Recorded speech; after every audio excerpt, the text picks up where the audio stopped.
जोंनि आन्दलनखौ होबथानो हानाय नङा बड'लेण्डआ जोंनि थैस' थांस' बड'लेण्डखौ जोंनो नांगौ बड'लेण्ड मोनाबा जा खुनु राहा गैया जों थैथांब्लाबो जेरैब्लाबो जों बे बड'लेण्डखौ सोरजिनांगोन गोख्रोङै दङ आरो जोंखौ खुनु पुलिस मिलिटारिया बुख्रुबनानै जोंखौ सेस खालामनो हाया बे लासिंसिं दुरभाग्य बियो आं निन्दा खालामो जोंनि बिटिसि सरकारा गावनि फिसाफोरखौ जुदि माने बे अबेबा मैदेर थाबायग्रा लामा नांगौ होननानै जुदि होखारनो नागिरब्ला बेनिफ्राय दुखुनांथावसिम मा जानो हागौ जायनाखि बिटिसि सुक्ति जादोंमोन सा बे बिटिसि सुक्तिया जोंनि थाखाय मोनसे फिसा रायजोमोन थिलेबलेब रायजोमोन सा जोंनो बेजोंनो जों जोंनि गावनि अधिकार गासिबो मोन्थायखौ जों सुफुंनानै लानो हायोमोन दा दिनै बे 2003आव जायनाखि सुक्ति जाबाय बिटिसि 6 जुदि आन्दाराव बे बिटिसिखौ दिनै आसाम सरकारा दिनै सेस खालामनो नागिरबाय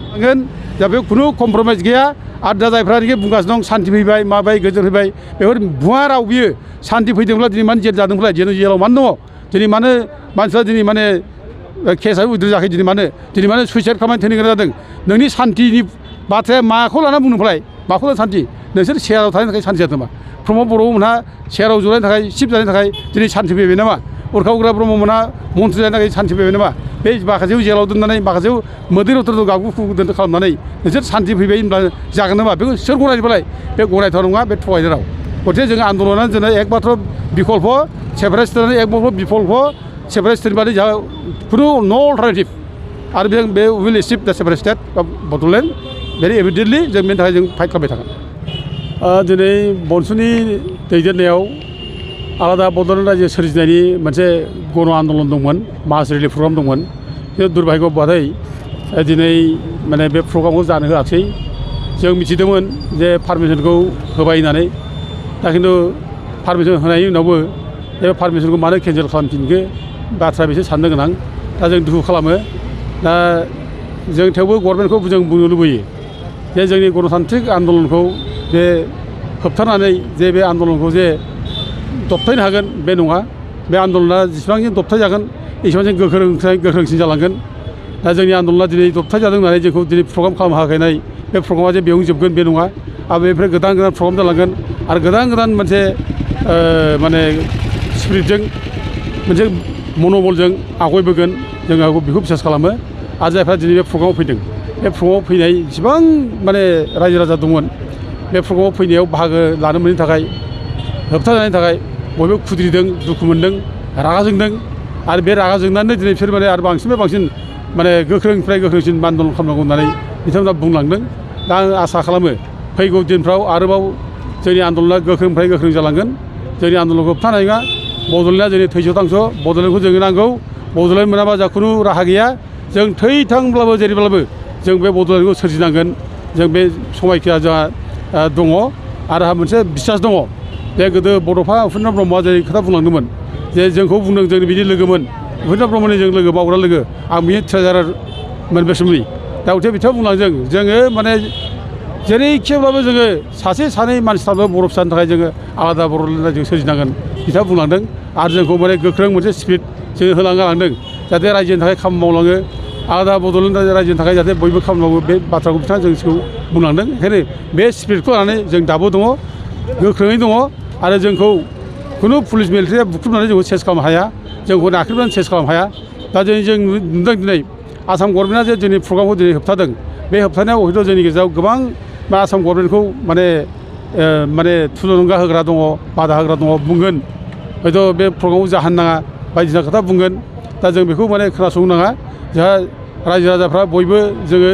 मोनसे माने थांखियाव जों सफैनांगौ जे आलादा बड'लेण्ड रायजो नङाबा जोंहा जेबो उफाय गैया जों बेखौ दिनै रायजो राजाफ्रा बे थांखियाव जों ज' जानांगौ खिन्थु मोनसे खोथाया बेनो दिनैसिम जे हाग्रा ओनसोलाव बर'फोरा बांसिन दङ सा ओनसोलाव बे हिमालय हाजोनि सेर सेर खिन्थु दिनैसिम रावबोनियावबो माने हानि थात्ता गैया बेनि बेलायाव जुदि गाबोन रायजो मोनोब्ला मा जागोन बिराद मोजां कुइसन बे बिराद गिदिर बाथ्रा आरो जों बेखौ लानानै जों बुंनांगौ जा दङ आरो जों बेखौ लानानै जों बुंगासिनो दं दिनै बर'फ्रा गावनि हायावनो दिनै जोनोम भुमियाव दिनै हानि पात्ता गैया एथ' जुग जुगनिफ्राय रायजो जाबोदों बर' फिसाफ्रा खिन्थु बे जुग जुगनिफ्राय रायजो जाबोनाय बर' फिसाफ्रा हानि पात्ता गैया जों बिसोर पात्ता नांगौ बिसोर जेराव खिथाया बिसोर हाग्रा बंग्रा माने बिलो ओनसोलाव थाया मानो दैमा दैसा सेराव थाया मानो अबेबा ग्रेजिं फिल्ड खासलिन बे जेराव खिथाया मानो बिसोरनो हा होनांगौ बिसोरनो अधिकार होनांगौ थानायनि बिसोर पात्ता होनांगौ दा दिनै जोंहा माने फरेस्ट डिवेलार्स एक्ट जायनाखि आयेन बे आयेन बादियै ट्राइबेलफ्रा जेराव खिथाया थानो मोनो जों माने ट्रेडिसनेल फरेस्ट डिवेलार्स जोंखौ जेराव खिथाया जों होखारनो हाया दा गथे जोंनो हा होनांगौ खिन्थु जोंनो दिनै हा होआखिसै दिनै गुबुन गुबुन जाथिनिसो दिनै हा होगासिनो दं बे जोबोद दुखुनांथाव गुबुन गुबुन जाथिफोरसो दिनै हा होनायनि दिनै माने मुखुब दिनै आसाम गभर्नमेन्टआ माने हेमन्त बिश्व शर्मा बुंदों जे मानो हा मोना बिटिसिआव गुबुन जाथिफ्रा मोननांगौ 12 घन्टानि गेजेरावनो हाखौ माने बानायना होनांगौ ओरै होनला बायदों हेमन्तआ दा बे बुंनाय खार'ना मा बर'फोरनो होनांगौ ना बुङाखै बियो गुबुन जाथिसो होनांगौ होनना बुंदों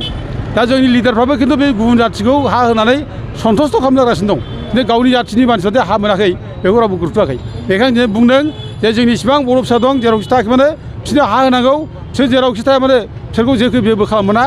सोरबा माने फरेस्ट लेन्ड सोरबा माने ग्रेजिं फिल्ड सोरबा कास्ट लेन्ड दंब्ला बिसोरनो हा होनांगौ जों बेखौ दाबि खालामो दा मोनसे गोदानै मोनसे बाथ्रा खोब दुखुनांथाव बाथ्रा जेनेबा दारागाव होननाय जायगायाव मोनसेयाव बे माने माबानि बरमानि एखे भुटान बर्डाराव दारागाव गामिनि गासै 50था बर' गामिखौ दिनै बे जायगायाव थानो मोना नोंसोरो बे जायगायाव माने मैदेरनि करिडर दोननांगौ लामा दोननांगौ होननानै बे जायगानि मानसिखौ खोनादों बे लासिंसिं दुरबायगौ बियो आं निन्दा खालामो जोंनि बिटिसि सरकारा गावनि फिसाफोरखौ जुदि माने बे अबेबा मैदेर थाबायग्रा लामा नांगौ होननानै जुदि होखारनो नागिरब्ला बेनिफ्राय दुखुनांथावसिम मा जानो हागौ हासो नांगौ दिनै बे नोङो बे एफा गोबाव थानाय बिसोरो खुन 86 थानाय बे एफा गोबाव थानाय मानसिफोरखौ नोङो दिनै जाय मानसिफ्रा दिनै माने खाजिना होनानै थायो बेयाव थौजिफारा खाजिना थायो बे मानसिखौ होखारनो नागिरब्ला बेसेबां अननाय बिदि होखारनो नामा आइनाव बिदि दं नामा माबे आइनजों होखारना दंफालाय बिदि सरकारालाय हा हो बिसोरो इमिडियेटलि जों बेखौसो दाबि खालामो आरो दिनै मानि बेलाय मानि करिडर मैदेर थाग्रा जायगाखौ नोंसोर मालायनि थानो जायगा जोब्बाय दिनै बे भुटान हाजो सेर सेर जेसेबां हाग्रा ओनसोल दङ बे हाग्रा ओनसोलाव बाहेरानिफ्राय फैनानै भर्ति जाबाय मानसिफ्रा दिनै बेंगल बिहार उरिष्या झारखन्ड बे जायगानि सिनाय मोनै मानसि गोसोम गोसोम मानसिफोर थाफैजोब्बाय बे जायगायाव बिसोरो हा होनोसो नागिरदों दिनै बिसोरखौ होखाराखै बिसोरखौ होखारब्लानोथ' दिनै मैदेरा बे थागोन ना दिनै बिसोरखौ थानो होबा बे जायगायाव मैदेरा बाथामोन दालाय दा मैदेरा खारबाय दा मैदेरा खारनाय दिनै मा जायो गामि जायगायावसो दाना नोङो फैनानै मैदेर थाबायग्रा लामा नागिरबाय बे बर'फोरनावसो जों दाना माने हा नागिरबाय बिसोर मैदेर थाबायनो बेसेबां अननाय बे बेसेबां मुगैथाव आं मुगैयो आं दिगथारो बिसोरखौ हा हो बे दारागावनि इसिबां दङ बर'फ्रा ज' जानांगौ गासिबो दा दिनै माने मोनसे डिभाइड खालामदों बर'फोरखौ गावजों गावनो जे जायफ्रा बे 50 घरखौ होखारगोन बिसोरखौ होखारब्लानो बाखिफ्रा हा मोनजोबो फाट्टा मोनजोबो होनना बुंदों खबरदार रायजो राजाफोर बेबायदि नङा गावजों गाव बे गोरिब गुन्द्रानोसो गोबाथुमलायनानै ज' था हाया बयनोबो नांगौ सासेबो हा होआब्लानो थानाया बे अधिकार गैया बे बिटिसिआ फरेस्ट डिपार्टमेन्टआ बा सोरहाबा गभर्नमेन्टआ अधिकार गैया बे ट्राइबेलखौ होखारनायनि ट्राइबेलफोरनो हा होनांगौ जेरावखि थाया बे अधिकारखौ जोंनो होनांगौ दा गथे बिसोर जायखि खामानि मावदोंबो अननाय इलिगेल आरो बिदि मावोब्ला जों बेखौ कर्टआव चेलेन्ज खालामगोन आरो बिसोर दिगदार जागोन बिसोरो फैबाय थानाय समाव नोंथांमोननि आरो जिहेतु दिनै दमंगफोरखौ जानो हासै फैबाय थानाय समाव माबायदि जागोन आवगायलांगोन माबेखौ होनदों बे जिहेतु सोमावसारनाया सोमावसारनाया माने गोख्रोंनिफ्राय गोख्रों जालांगोन जरदारनिफ्राय जरदार जागोन दा माने जोङो लुबैदों जे डेम'क्रेटिक भाबै जों हानायखिनि जों लांनांगौ